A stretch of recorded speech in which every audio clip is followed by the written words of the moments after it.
So we're talking about a really interesting topic. We've been hearing around the world, this transition toward and the shift that people want to make toward sustainable cities, but at the same time, smart cities. And it's quite challenging to actually make this mix, to put culture with nature, with technology, and at the same time achieve a sustainable economic growth, which puts a huge responsibility not only on the public sector, but also on the private sector. So today, this is what we're going to be talking about, and we have our experienced speakers here to discuss this topic. First is Mr. Laurent Germain, CEO, Aegis Group, and we have as well Mr. Sabah Barakat, Acting CEO, New Muraba, and Mr. Omar Al-Midani, President and CEO, Vision Invest. Thank you so much for joining us today.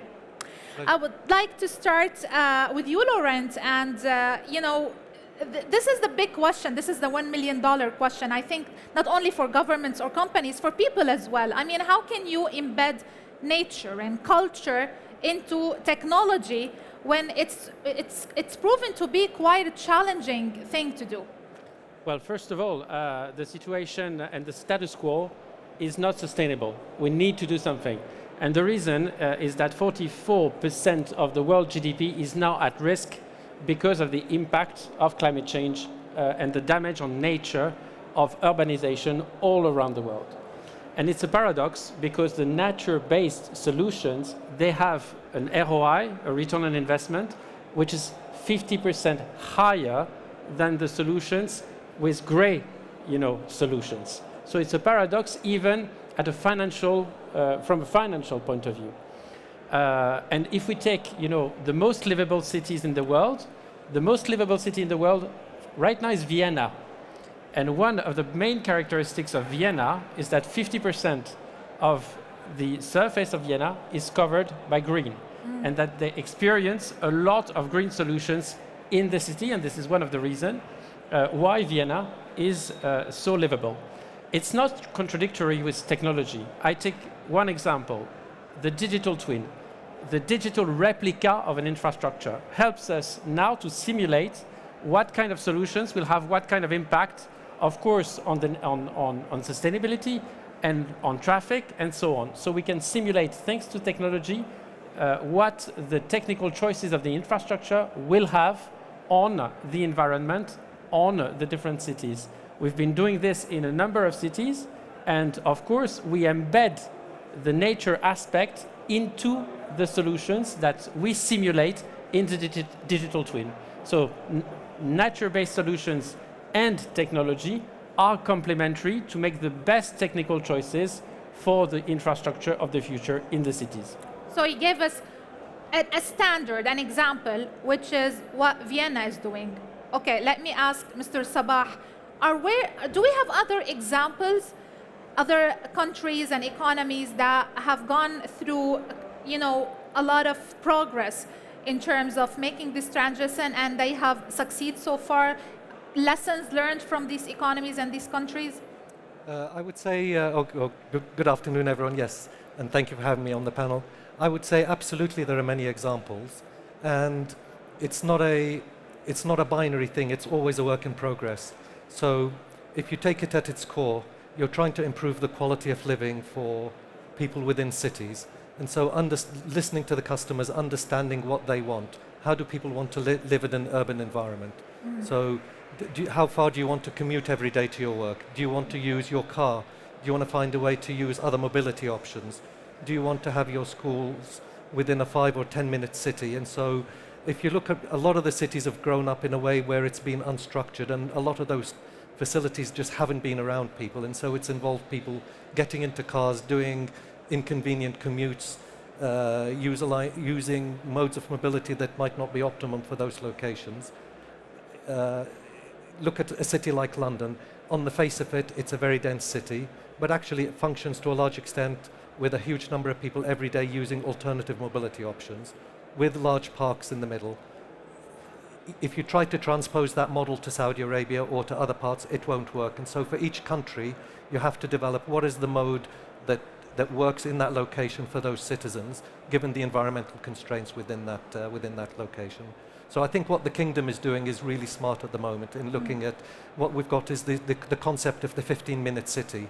And that's something that I know we're working on, a number of the other large master plan communities are working on.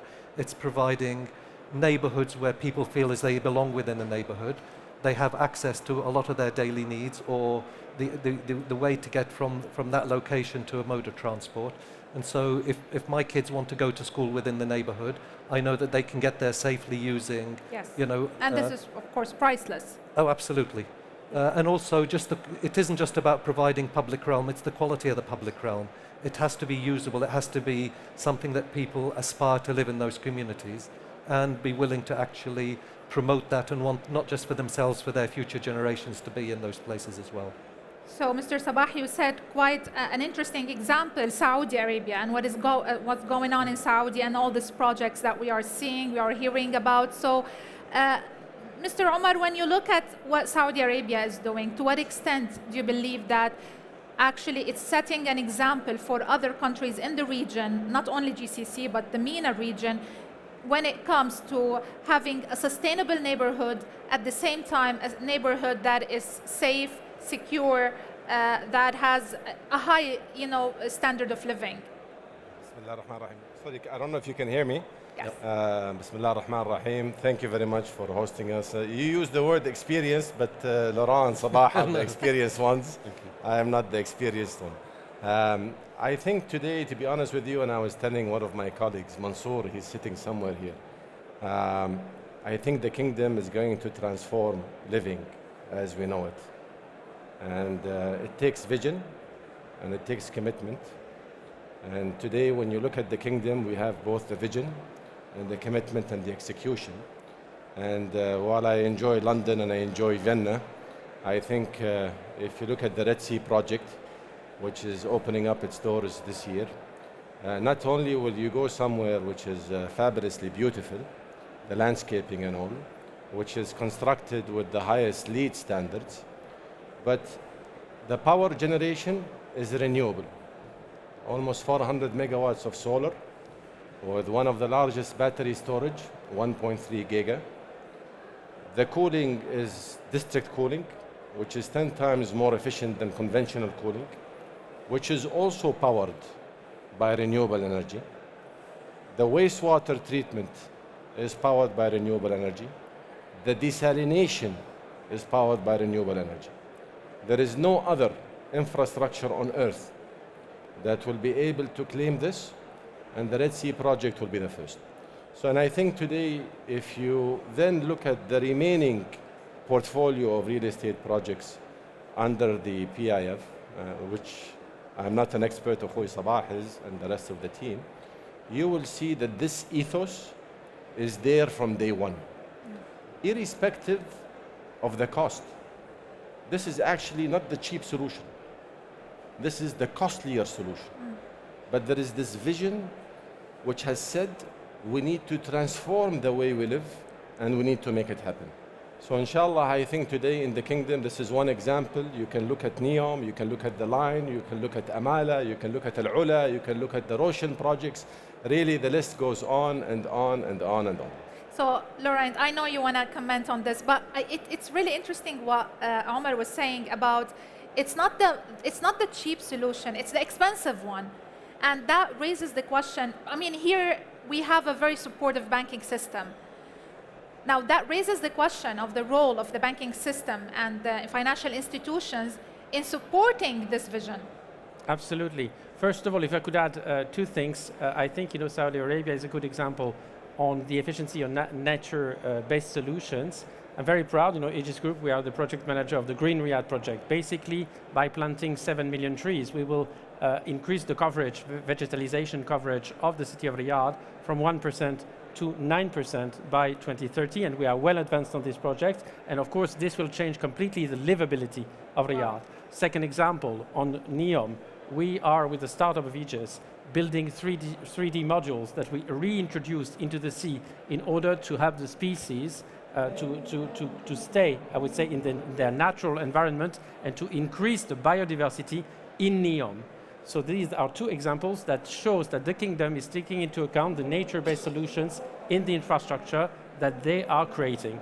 You're raising a very important question. What are going to be the most populated cities in the world in 2100? Lagos, Kinshasa, Dar es Salaam. All these cities will have more than 70 million of population. Right now, the most populated cities are New Delhi, Shanghai, with more than 25 million. The scale is unprecedented. So we need to take that into account, and that the IFIs, the international financial institutions, make sure that the projects that they will finance in these cities take into account the necessity for these cities to remain livable. And this is a big challenge, and of course they need to rely on the solutions that have been implemented elsewhere, like in countries like Saudi Arabia. This is great. I want to hear your insights, Mr. Sabah, on this, and especially when we talk about the role of financial institutions in supporting whether the government ambition or the private sector in achieving the vision of the government. I mean, for any project, it doesn't matter if you're looking at a relatively small-scale development or a mega project. You need a number of sources of finance. You need, obviously, the buyers who are going to be interested in buying those units to come and invest. You need sub-developers. You need the promoters' equity. And equally importantly, you need the lending institutions. And so the role of the banks is critical in all of these developments. And, you know, I think banks are becoming increasingly sophisticated. They want to know that what they're investing in is something that adds value to society. And that adding value, there's a number of facets to it. There's a sustainability aspect. There's something that is able to be, as Laurent says, not just built but maintained in the long term and maintaining that standard, and also delivers a return to, or security of the debt to them, and delivers a return to the investors. And you're seeing more and more of the developers really focusing on all of those aspects to make sure that the projects are credible. One of the big areas where I think you're seeing a change worldwide is a reduction in the reliance on your traditional municipalities to maintain communities, and really the communities are participating much more in the maintenance of those communities. And so again, they're happy to pay more at the front end to make sure they're delivering a best-in-class quality that is easier to maintain as the project goes through its life cycle. Because you are working on a giga project when it comes to creating the largest modern downtown here in Saudi, I would like to hear your insights about the process of building this downtown, and especially when it comes to incorporating sustainability, because I think that you also set an example when it comes to building such big projects while also taking into consideration sustainability. So again, with all big projects, you have to have a really good vision, and you have to have clarity of vision. And we're really fortunate with this project that the vision was set at the initial stage by His Royal Highness to say, it's not just an extension of the city, it has to redefine urban living within Riyadh. And that's why we're proud of the title that it's the world's largest modern downtown, because we're trying to do something that is different and creates a certain downtown atmosphere and downtown urban form, but at the same time bringing in all the sustainability aspects. So if you look at our master plan, we've recreated all the wadis that will go through all the neighborhoods, and not just using them for visual purposes, we're actually making sure they're fully usable. So for micromobility, for pedestrian access, for entertainment, for leisure purposes and sports. And so we're creating a series of communities that are linked by pedestrian spines that resemble these wadis. And again, that's not something that you're seeing anywhere else. And so it's a new model. We think it's one that is highly sustainable. It promotes the sustainability both at the macro as well as at the micro. So at the macro, it's about quality of life, it's about healthcare, it's about connectivity with the community. And at the micro, it's even down to the types of materials. You know, what are the types of paving blocks? What is the type of planting that we'll use that will require as little water So it's planning down to the very basics. Yeah. And that leads me... But it starts with the vision. You've got to get the vision exactly, right that's and the stay word. true to it. Yeah, this is a word that, you know, covering FII year after year, it always comes down to vision, having vision, whether for the government, whether for the companies. And Mr. Omar, I would like to ask you about, you know, the challenges that face companies when they want to put a long-term vision where they have to balance between making growth, making returns, and at the same time being aligned with the overall government ambition and government vision. So to what extent do you think that there are a lot of challenges that face companies when it comes to this? Well, I think it depends where you are. I think if you're in Saudi Arabia, you're in the best place to launch these kinds of projects. If I give you an example, I think hydrogen is going to transform mobility. This is the direction, this is part of energy transition going forwards. And I think when you look at that hydrogen transition, the question is how do you go to low carbon or no carbon emission hydrogen, which is green hydrogen. You use solar, electrolyze water, you split the hydrogen and the oxygen, and then you produce the green hydrogen, which is going to be amazing because the byproduct of burning it is oxygen and water.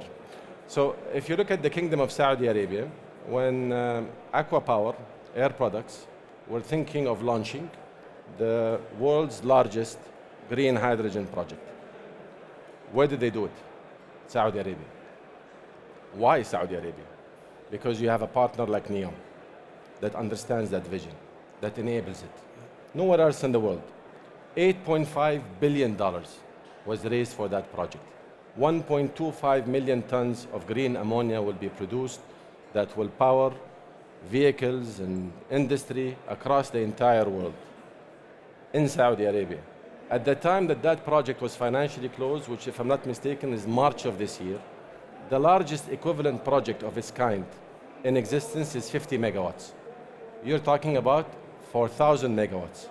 So this really shows you the enablers that are available in the Kingdom of Saudi Arabia, driven by that vision. So I really think today, for anyone in the world that wants to think outside the box, if there is one place you want to be, it's in this country.